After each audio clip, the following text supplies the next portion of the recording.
The boardroom was polished silence until the laugh broke it. "Why is the janitor in here?" one of the executives scoffed, his voice sharp enough to cut through the glass walls. The others followed with easy chuckles, smug smiles lined up in suits and ties. They leaned back in leather chairs as though the room itself had been built for them. At the end of the table, a woman in a navy uniform set down her cleaning rag. Yellow gloves still clung to her hands, a small detail they thought defined her. She didn't flinch. She didn't shrink. She simply stood there, calm, present, her eyes steady on the very men laughing at her. Another voice piled on. "This meeting is for executives. Someone call security before she makes a mess." The joke landed like cheap glass shattering. They thought they were funny. They thought they were safe. But what they didn't know was this. She wasn't lost. She wasn't trespassing. She wasn't the janitor they believed her to be. Before we continue, where are you watching from? Drop your city or country in the comments below. And if you believe in dignity and justice, hit like and subscribe. These stories spark change. And we're glad you're here. Now, back to her. The woman stayed motionless, letting their words hang in the air. Each insult only exposed them, not her. The youngest man at the table tapped his pen, smirking. "Grab the trash can while you're at it. That's your real duty here." Silence pressed heavier than any outburst. She looked at him slow, deliberate long enough to make his grin falter for half a beat. Her presence wasn't loud, but it was undeniable. They mistook her uniform for insignificance. They mistook her silence for weakness. And in doing so, they made their last mistake. What none of them knew, what not a single smirk in that room could predict, was that this janitor held more power in her calm than all their titles combined. The walls of this boardroom had heard arrogance before, but today they were about to hear something else. Truth. And when it landed, it would end careers. She hadn't stumbled into the boardroom by accident. She walked in with intention, steady steps across the carpet, a quiet presence that unsettled the glossy confidence of the men in suits. Her uniform was pressed, simple, the navy fabric trimmed with white piping, the kind of attire that made her invisible in corporate towers. That was the point. The yellow gloves still clung to her hands, a symbol of labor most in the room never thought about. They saw rubber. They saw service. They didn't see strategy. They didn't see ownership. She placed the folded rag neatly on the polished table and stood still, almost statuesque, as the executives fidgeted with pens and smirked at one another. Their laughter wasn't just about her clothes, it was about everything they believed she represented. Smallness, silence, servitude. What they didn't know was that she had chosen this entrance carefully. She could have arrived in a tailored suit, heels clicking like authority. She could have led with her title chairwoman, majority shareholder. But she wanted to see them raw, unfiltered, to test how deep their arrogance ran when they thought no one important was watching. Her story stretched back years. 15 years of walking these same halls, not with a mop bucket, but with vision building, investing, acquiring piece after piece until she owned what they called theirs. And for 15 years, she had listened. The same tones of dismissal, the same assumption that power only wore cufflinks and silk ties. Now, in this glass-walled room on the 40th floor, she stood exactly where she intended to be. Every laugh, every smirk, every insult, they were proof. Proof that nothing had changed in their hearts. Proof that the system they managed still reeked of the same contempt she had once felt as a young intern cleaning coffee cups no one wanted to touch. One of the men adjusted his tie, smirking. "Do you need directions to housekeeping?" "Wrong floor." His words floated out smooth, practiced, like a reflex. Another leaned back, tapping his watch. "We don't have time for this. Someone escort her out." But she didn't move, not a muscle. Her silence filled the space heavier than their bravado. Inside, she remembered another boardroom years ago, different city, same tone. She was 24, clutching her first investment pitch, dismissed before she spoke a single word. "We don't take meetings with assistants," they had said. She left humiliated that day. She promised herself it would never happen again. And here she was, not an assistant, not a janitor, not invisible. She was the reason the lights above them stayed on, the reason their salaries cleared each month. The rag on the table wasn't a mistake. It was a reminder. Power can wear gloves just as easily as it wears gold watches. The smirks sharpened. The room no longer carried the low hum of casual arrogance. It was louder now, bolder, as if the presence of a janitor inside their polished boardroom gave them permission to perform cruelty. A younger executive, no older than 35, spun his pen between his fingers like a baton. "We need water in here, not cleaners. Someone get her out before she spills on the quarterly reports." Laughter followed, thin and metallic, bouncing against the glass walls. Across the table, a man with silver hair and a crimson tie leaned forward, elbows spread wide as though staking territory. "You're disrupting a confidential meeting. Do you understand? This isn't a break room.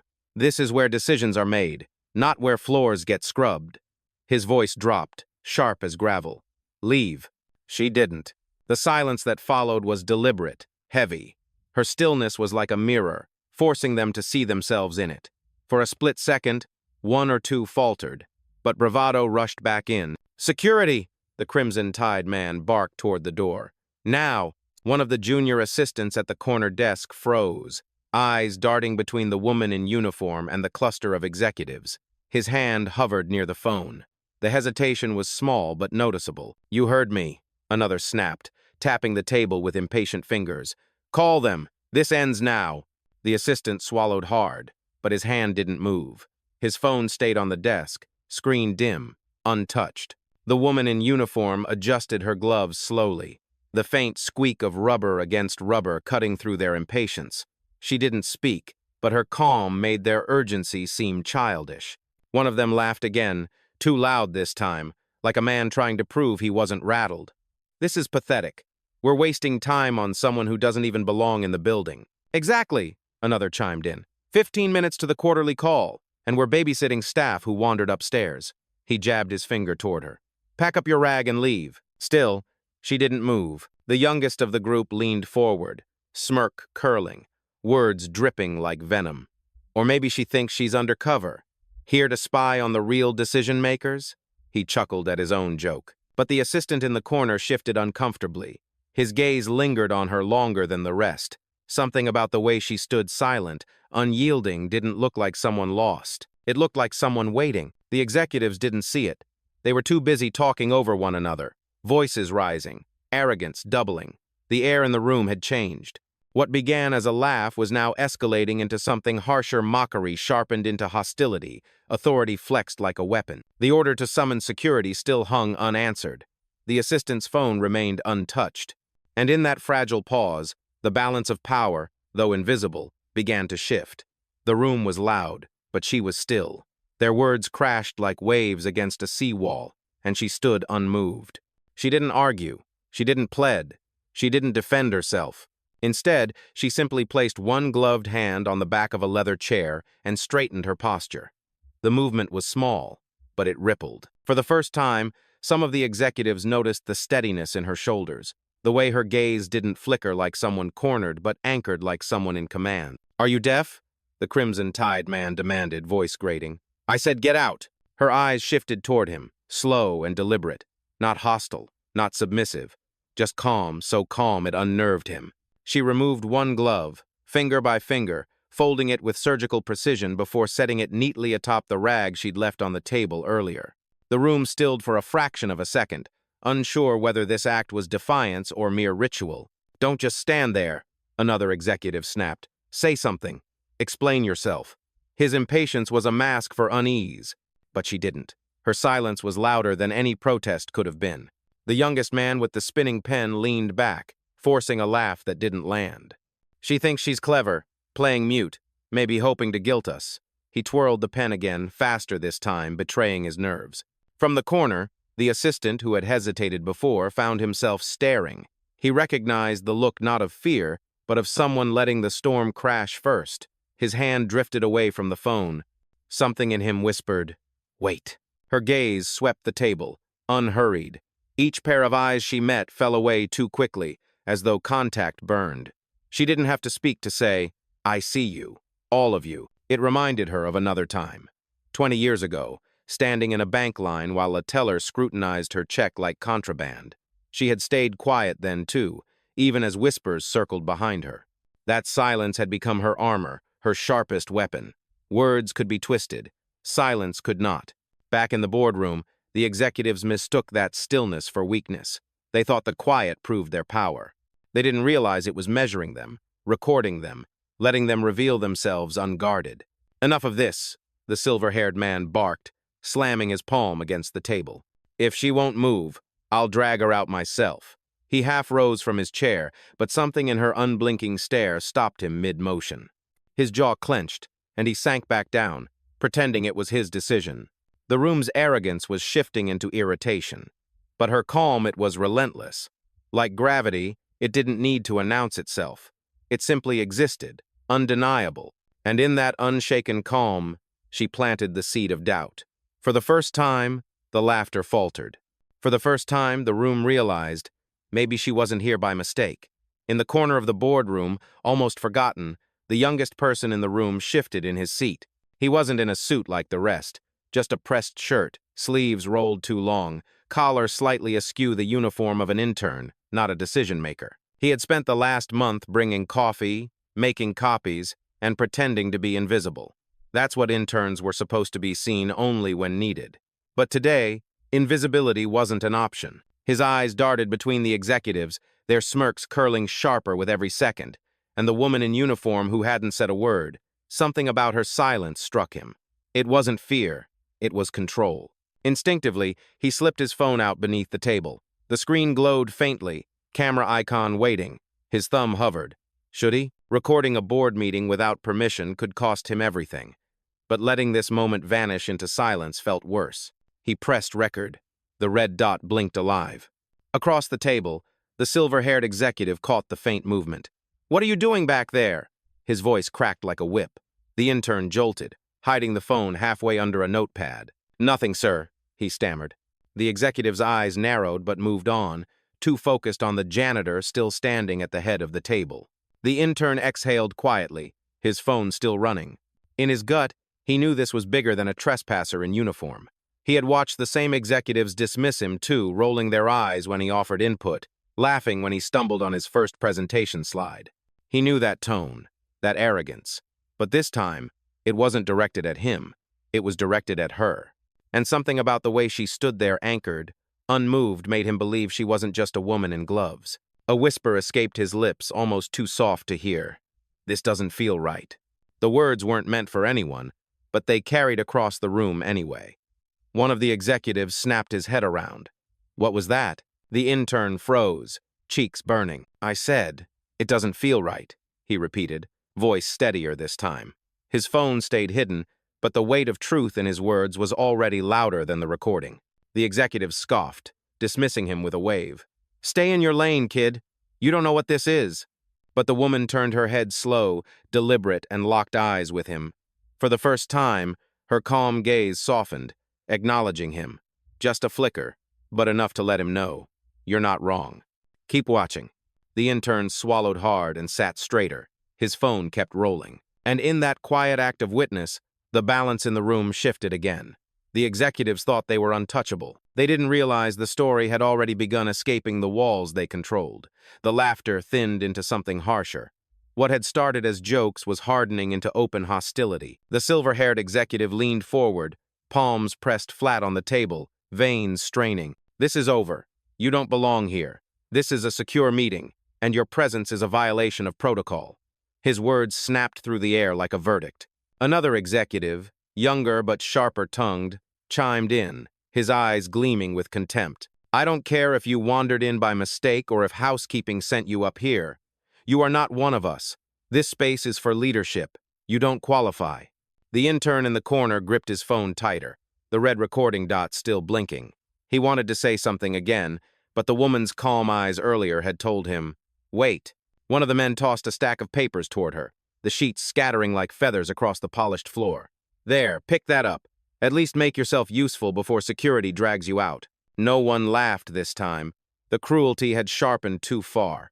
The room wasn't buzzing anymore, it was vibrating, charged, hostile. She didn't bend. She didn't even glance at the papers. Her stillness was deliberate, a refusal carved in silence. That refusal pricked them deeper than any argument could. The crimson-tide man sneered, his voice rising. "This is what happens when boundaries blur. Staff think they can walk in here and play boss. Well, let me remind you, you have no power in this room. None." He jabbed a finger toward the door, his tone final. "Get out before we make you." Her gaze didn't move. Her hands rested calmly on the chair, as if rooted in the ground. The steadiness unsettled him, but he doubled down, voice louder now, hoping volume could drown out doubt. "People like you," he spat, "don't sit at this table, ever." The words landed heavy, uglier than the smirks that came before. The intern stiffened, his thumb pressing the screen as if to make sure the recording didn't stop. His chest tightened. He knew what he had just heard wasn't corporate protocol, it was contempt, naked and unmasked. The executives shifted in their seats, some emboldened, some uneasy, but the insults kept coming. "Look at her," another muttered, almost to himself but loud enough to sting. "Gloves and rags in a boardroom. It's laughable. She's not here to contribute, she's here to clean." The contempt had peaked. The atmosphere wasn't just charged, it was poisonous. Yet in the middle of it all, she stood as if untouched by the storm, her silence no longer passive but commanding. The boardroom thought they were humiliating her. They didn't realize they were exposing themselves. The temperature in the boardroom shifted. The air was no longer just tense, it was sharp, jagged, ready to cut. The silver-haired executive had run out of words. Fury tightened his jaw, and in one sudden movement, he reached for the scattered papers on the floor. He scooped them up, crushed them into a ball, and hurled it across the table. The wad struck her shoulder and slid to the carpet with a dull thud. "Pick it up," he snarled. "Do your job." Gasps rippled low, not from outrage but from disbelief that he'd gone that far. She didn't move. The paper lay untouched at her feet, her eyes locked on him, unblinking, steady as stone. That stillness only enraged him further. He slammed his palm on the table so hard the water glasses rattled. "You're trespassing! You're a liability! You don't belong here!" His voice rose, cracking at the edges. The crimson-tide man joined in, emboldened by the spectacle. He yanked the rag from the table where she had left it and dangled it between two fingers like it was filth. "This is who you are. A cleaner. Nothing more." With a flick, he tossed it onto the floor at her feet. "Know your place." The rag landed with a soft slap, spreading across the carpet like a mark of shame. But she didn't bend. She didn't reach. She stood taller. From the corner, the intern's breath caught. His phone trembled in his hand, the red recording dot pulsing brighter against the dark. He knew this moment mattered, that this was no longer arrogance, it was abuse. One of the other executives, less certain now, shifted in his seat. His eyes flicked between the woman's calm posture and the growing aggression of his colleagues. But he said nothing. Silence was safer, or so he thought. The silver-haired man leaned closer, voice dropping into venom. "You think silence protects you? It doesn't. You're nothing here. Just another pair of hands to wipe down the mess after real work is done." The words hung heavy, cruel in their certainty. The woman exhaled once, steady, controlled. Her eyes swept the room, capturing every face, those sneering, those complicit, those quietly doubting. She didn't reach for the rag. She didn't stoop for the papers. She let them sit on the floor like evidence. And in that moment, the boardroom didn't realize the roles had already reversed. They thought they were humiliating her. They were, in fact, indicting themselves. The storm they believed they controlled had just crossed its breaking point. The rag and the crumpled paper still lay on the carpet. Everyone's eyes waited for her to bend, to stoop, to confirm the role they had written for her. Instead, she reached into her pocket. The room shifted uneasily as her phone appeared in her hand. Not frantic, not defensive. She unlocked it with a calm swipe, the glow reflecting in her steady eyes. "What are you doing?" the crimson-tide man barked. His voice cracked louder than intended. She lifted the phone to her ear. "Nia," she said, her voice low but carrying across the boardroom, every syllable crisp. On the other end, a clear voice answered without hesitation. "Yes, ma'am. We're ready." The executives froze. The title in that reply, "ma'am," landed like a stone dropped in still water. Her gaze never wavered as she spoke into the phone. "Activate the protocol. Mark the timestamp. Everything from this moment is logged." The intern in the corner sat up straighter, the red dot of his recording still pulsing. His instincts had been right, this was bigger than a trespass. "What protocol?" the silver-haired executive demanded. His words were louder now, but his confidence faltered. She didn't answer him. She didn't need to. From the phone, the assistant's voice echoed faintly. "Systems live. Recording secured. Ready for escalation." The woman placed the phone flat on the table, speaker on, the voice carrying into every corner of the room. The men shifted in their chairs. The rag on the floor was no longer a symbol of shame, it was evidence.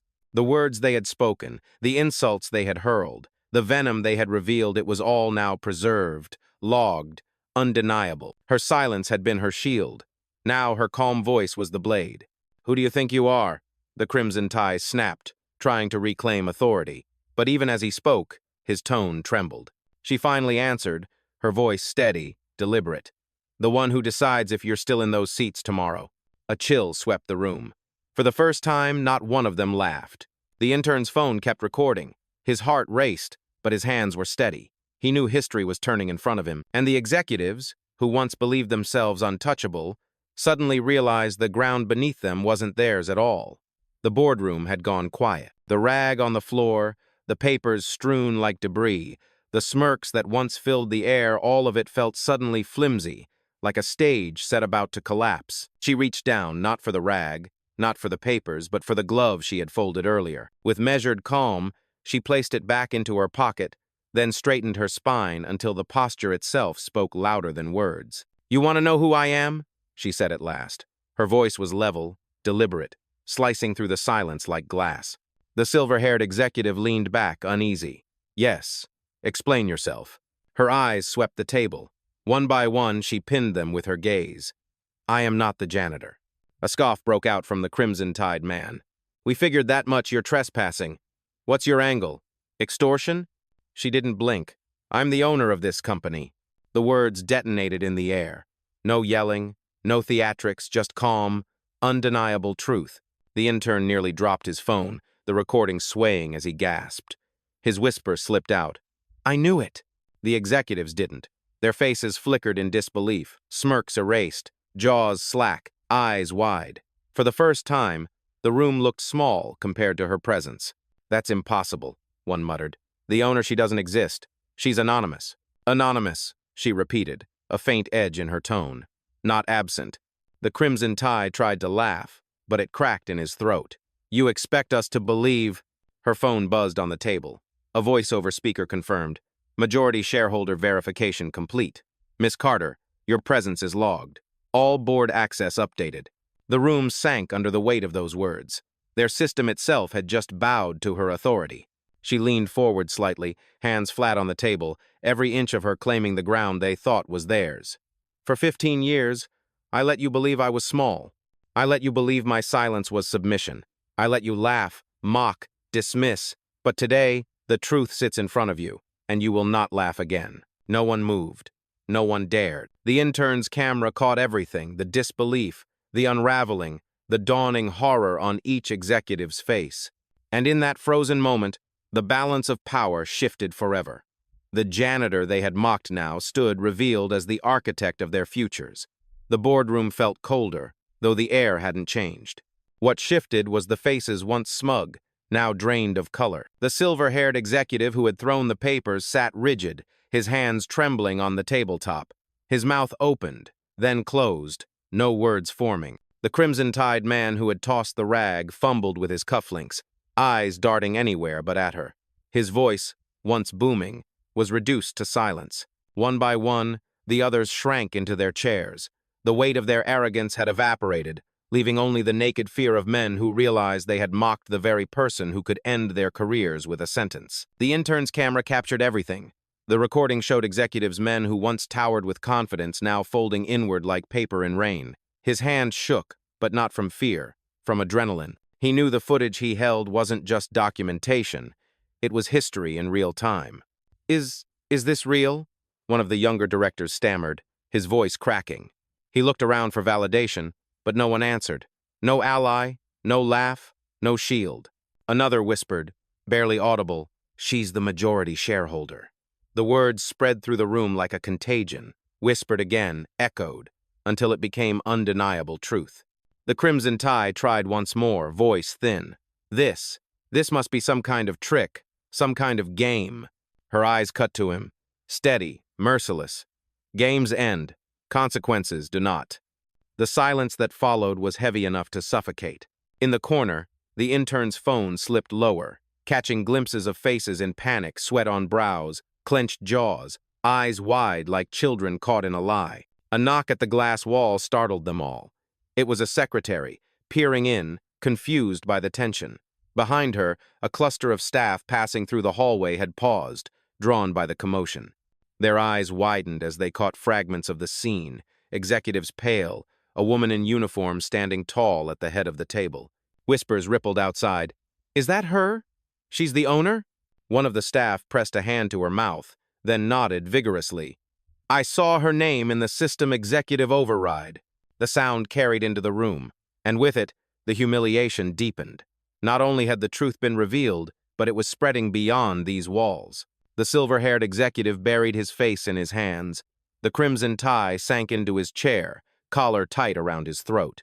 And in the middle of their collapse, she remained the only one unmoved, calm, tall, in control. The room held its breath. No one dared speak. The rag on the floor, the crushed papers, the arrogance that once filled the air now reduced to scraps of shame. She placed her palm flat on the phone, still lying in the center of the table. Her voice was steady, each syllable deliberate. "Nia, initiate termination protocols, effective immediately." On the other end, her assistant's voice rang clear, efficient, undeniable. "Understood.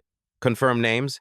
Her gaze swept the table, cutting through the men who had mocked her. She pointed first to the silver-haired executive, his hands still trembling. "Gregory Miles, terminate." The man's face drained as his access badge buzzed red on the table beside him. He snatched it up, pressing it desperately against the sensor on his laptop. Nothing. Locked out. His entire empire of spreadsheets, emails, authority gone in a blink. Next, her eyes fell on the crimson-tied man, still fiddling with his cufflinks as though the shine could shield him. Daniel Cross. Terminate. A beep echoed from his tablet. The Horizon system rejected his login.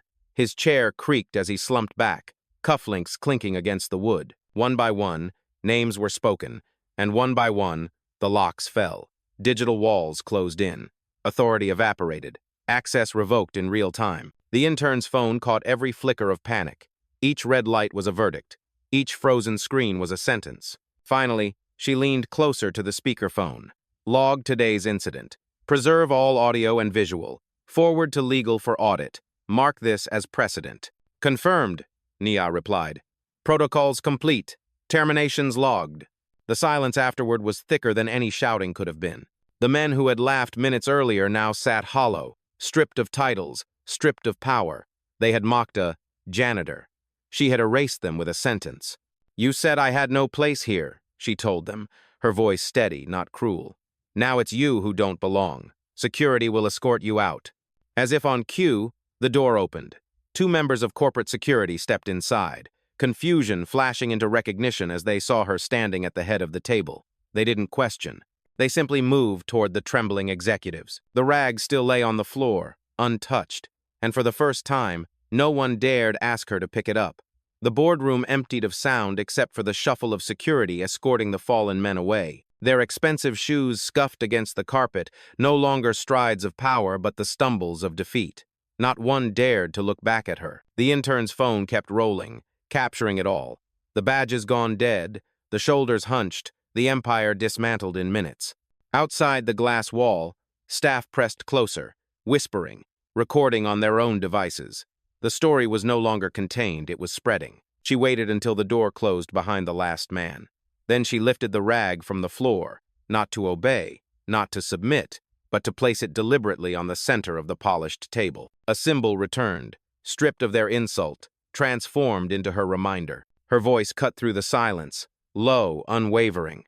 "For 15 years you laughed at me. You thought silence meant weakness. You thought gloves meant servitude. You thought you owned this table." She paused, her eyes sweeping the room of stunned staff and one wide-eyed intern, phone still in hand. "But today you learned what ownership really looks like. It doesn't shout. It doesn't beg. It doesn't flinch." She straightened her posture, shoulders squared, presence filling the space like gravity itself. "It decides. Quietly. Completely." The intern exhaled sharply, whispering to no one but his camera. "That's real power." Her gaze landed on him, and for the first time, she gave a nod, a small acknowledgement that even witnesses mattered, that truth needed eyes as much as it needed voice.